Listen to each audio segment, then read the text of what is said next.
চট্টগ্রামে আইনজীবী সাইফুল ইসলাম আলিফ হত্যার ঘটনায় ৩১ জনকে আসামি করে মামলা করেছে পরিবার।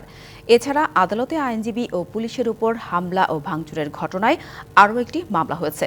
এ নিয়ে মোট ৫টি মামলা হলেও কোনো মামলায় আসামি করা হয়নি চিন্ময় কৃষ্ণ দাসকে। এদিকে হত্যার ঘটনায় এখন পর্যন্ত ৩৯ জনকে গ্রেপ্তার করা হয়েছে, যাদের মধ্যে ৯ জন সরাসরি জড়িত।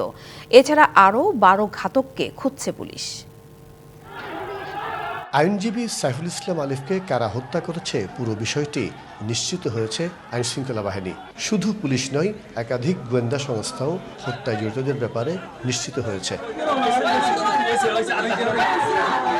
হত্যাকাণ্ডের ভিডিও ফুটেজে দেখা যায় সিলভার রঙের হেলমেট, কমলা রঙের টি শার্ট ও কালো প্যান্ট পরা রামদাহাত এক যুবক এবং লাল হেলমেট, ব্লু টি শার্ট ও জিন্স পরা বটিহাত আরেক যুবক আইনজীবী আলিফকে কোপাচ্ছে।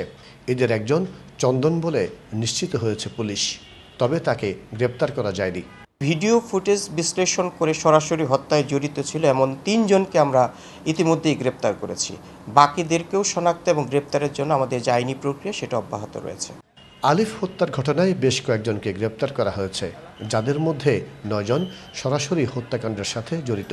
অন্যদের গ্রেপ্তারে একাধিক জায়গায় অভিযান চলছে বলে জানিয়েছে সিএমপি। বাকিদেরকেও আমরা অলরেডি শনাক্ত করেছি এবং তাদেরকে গ্রেপ্তারের জন্য আমাদের প্রচেষ্টা অব্যাহত আছে। আমরা আশাবাদী যে অতি দ্রুত তারা আইনের আওতায় চলে আসবে। এদিকে আইনজীবী হত্যায় মোট ৫টি মামলা হলেও আসামি করা হয়নি চিন্ময় কৃষ্ণ দাসকে। গেল মঙ্গলবার সম্মিলিত সনাতনী জাগরণ মঞ্চের মুখপাত্র চিন্ময় কৃষ্ণ দাসের জামিন নামঞ্জুর করে কারাগারে পাঠানোকে কেন্দ্র করে সংঘর্ষের সময় আইনজীবী আলিফকে কুপিয়ে ও পিটিয়ে হত্যা করে দুষ্কৃতিকারীরা।